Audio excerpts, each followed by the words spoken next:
Welcome back to the program. I don't want to truly get into and discuss this whole thing about this shooting in Minnesota with this Renee Bad, let's call her, okay? The bottom line is she was guilty of trying to kill an officer with a 4,000-pound vehicle.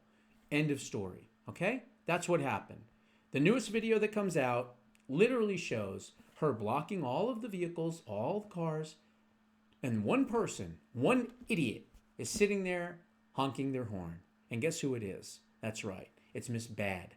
And she's sitting there and she's honking her horn and she's dancing back and forth to the sound of her horn.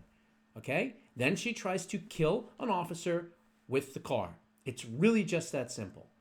And so she was not a good person, number one. She was part of Ice Watch, number two.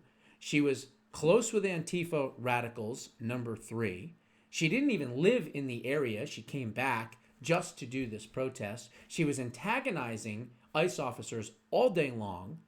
She's a terrible, or was a terrible mother who gave up her kids so that she could carpet munch with her, quote, wife.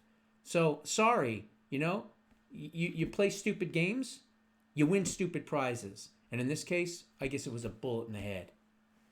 When Charlie was murdered by that furry freak lover, how many businesses did we blow up? How many businesses did we loot? How many Molotov cocktails did we throw? How many people got killed? No, none. Why? Because we're not the same. That's why. Because we are civil, because we are prayerful, and we lit candles, we had vigils. These people blow up businesses, burn police cars, and loot their own neighborhoods and destroy property. There's not an equal person-to-person thing here, okay? There is the radical extreme left, and there is normal Americans. And we are not the same. They are the enemy within. They are poor excuses for human beings. And quite frankly, it's one less of them out there. Now, that is not what I wanted to talk about tonight. What I wanted to talk about is this. Is it possible that now, after all these years and many other uprisings in the past, could this be the one that actually ends the Iranian regime? God, I hope so. I truly do. According to Gordon Chang, who I've known years ago, actually spoke with him in South Carolina at the Tea Party convention in 2018. Good guy, expert on China and the CCP. But he put out some information, and I guess he's been watching a lot of what's going on with the Iranian situation. And he says, quote, "Nothing can save the mullahs this time." So, I don't know. We're going to go through just some of the things that we're learning here. So let me grab that. Why isn't this moving? There it goes. Okay. The protests are continuing, and they've been continuing now for days. And President Trump has said that if they continue to kill people, he will get involved. Gordon Chang shares, "The free world has come to the aid of the Iranian people. Now nothing can save the mullah's regime." Awesome. Check this out. Elon Musk, because remember, they cut the internet off a couple of days ago. They didn't want people. This is what the regimes do. This is what these communist regimes do. The people get uprising and everything else. They get violent. They come after their basic captors for this, all intents and purposes. And then what happens is those people either shoot them and kill them because they don't believe in actual First Amendment right to dissent, or they just cut off their ability to communicate with each other, right? So they shut down the internet. Well, that's what happened.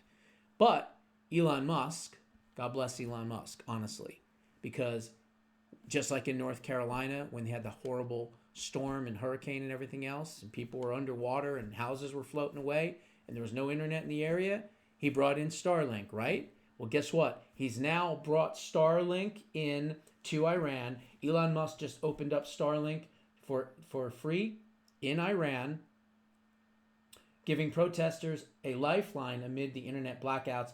He has vowed to keep the network running and block any attempts by the Iranian regime to shut it down. Freedom signals in the digital sky.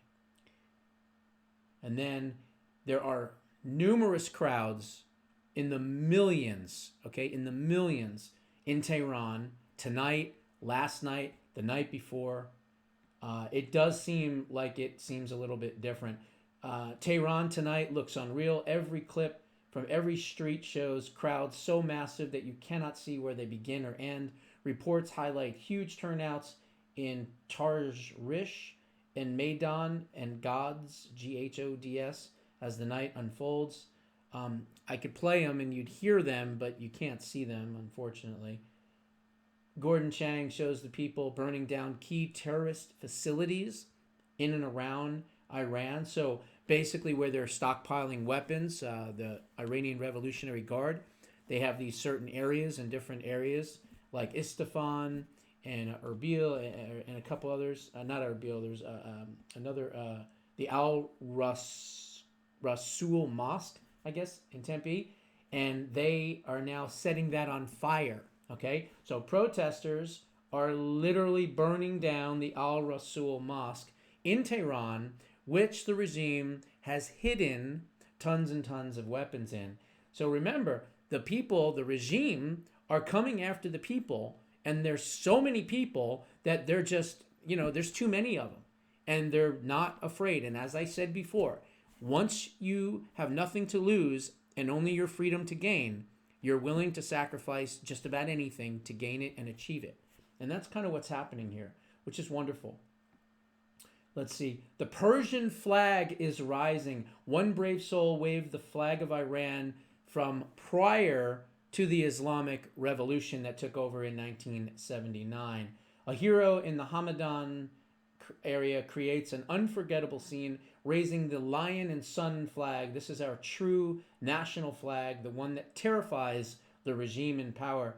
It is a declaration of war against the Islamic Republic. When the lion and sun rises, tyranny falls. I like that. I like that a lot. The people of Iran have protested the Islamic terrorists running their country before, and they were ignored by the rest of the world, and those who protested were severely punished and executed, right? We know that from history. However, this time it does feel different, which is most likely because of the words and actions of our great President Donald J. Trump. Only hours before the capture and arrest of Venezuelan terrorist leader Nicolas Maduro, President Trump shared a message to the leadership of the terrorist Islamic regime in Iran. He said that you better not start shooting and killing protesters or the United States will, quote, come to their rescue. This was posted on Truth Social. If Iran shoots and violently kills peaceful protesters, which is their custom to doing, the United States of America will come to their rescue. We are locked and loaded and ready to go. Thank you for attention to this matter. This took on a whole new meaning in light of the events in Venezuela only hours after President Trump shared the above message. President Trump echoed this message at the State Department's account in Persian. So he was basically letting the people of Iran know, go ahead and do what you need to do. Gain your freedom any way that you can, and we will back you. And they just saw what happened with Venezuela. So now they know that President Trump's a man of action and, more importantly, a man of his word. And so that is what led, not just that, there was an event in Iran that took more and more of their rights that they already don't have away from them, and there was other things that were going on, but this was the wick. This was the flame that they were ready to light, and they lit it, and the flame and the thing moved all the way, and boom, it's exploded.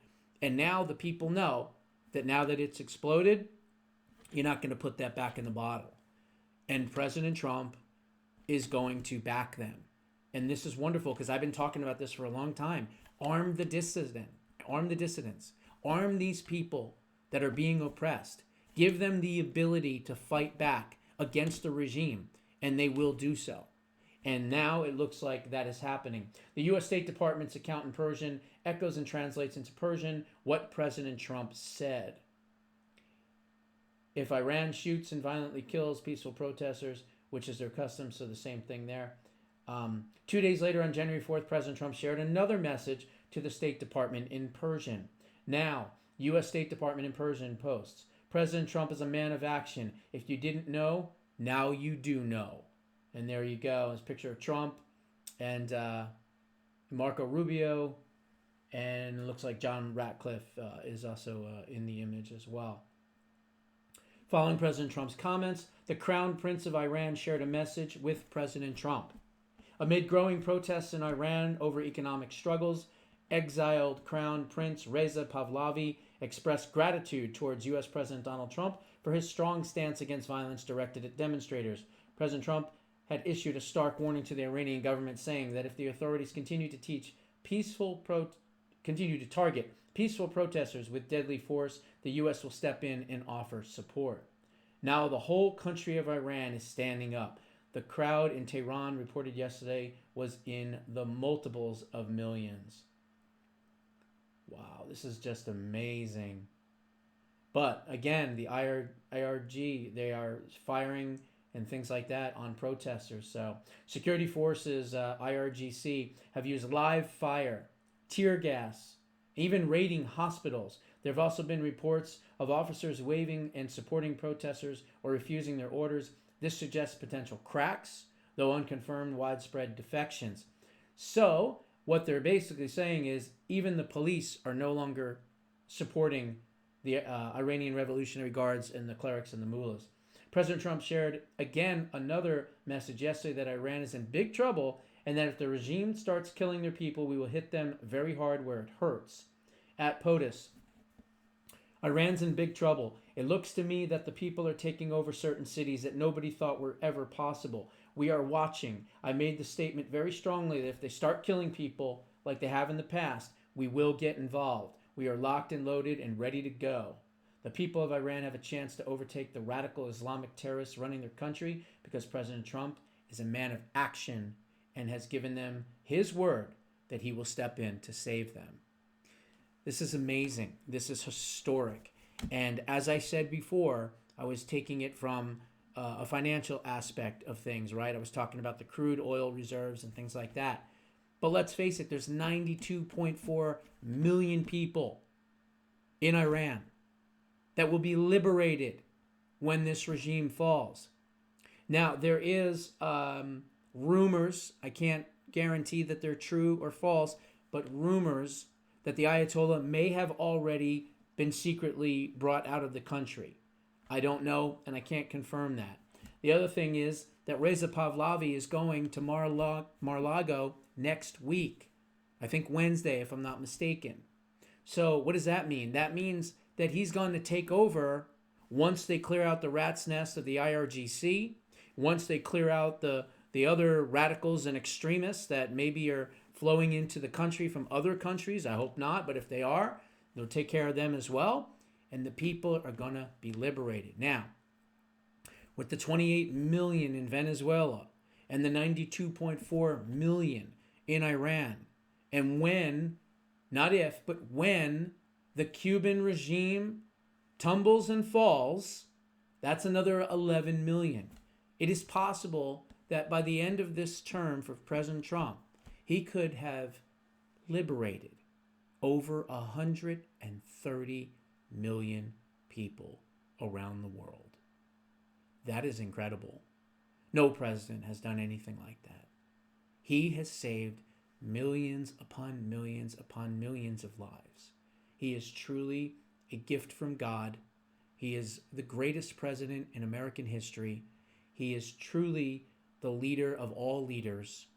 And thank God that we have him. And thank God the rest of the world has him too. Because the rest of the world is going to be better off when Trump is in charge. And they'll be more free. And they'll be more prosperous. And it's going to be great for everybody. So we're going to see what happens. We're going to keep a good close eye on this. As I said before, this is going to really destroy the Chinese Communist Party, which, again, I am no fan of. We know, I've said for years, they are the largest existential threat to all of humanity, not just the United States, the entire world. You knock out Iran, you get rid of the number one world sponsor of terrorism.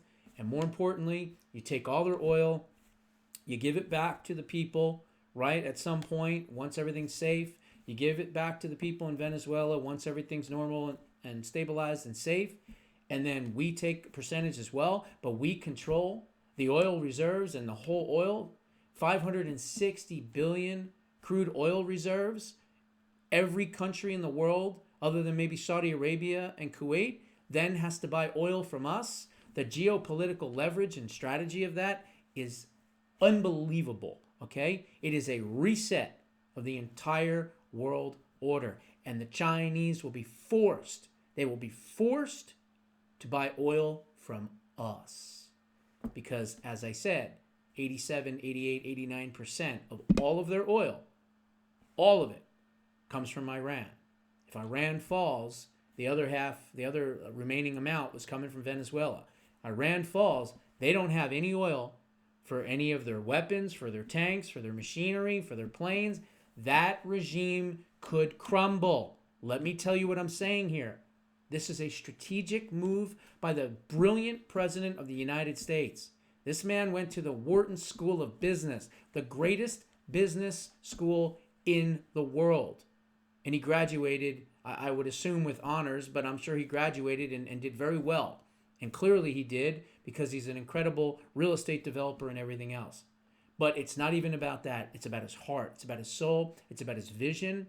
And it's about the fact that he wants to protect the United States of America, and he is willing to do certain things that no other president was ever willing to do. And God bless him for that. Those are my thoughts. What are yours? Put them down in the comments below. We'll see you in the next one.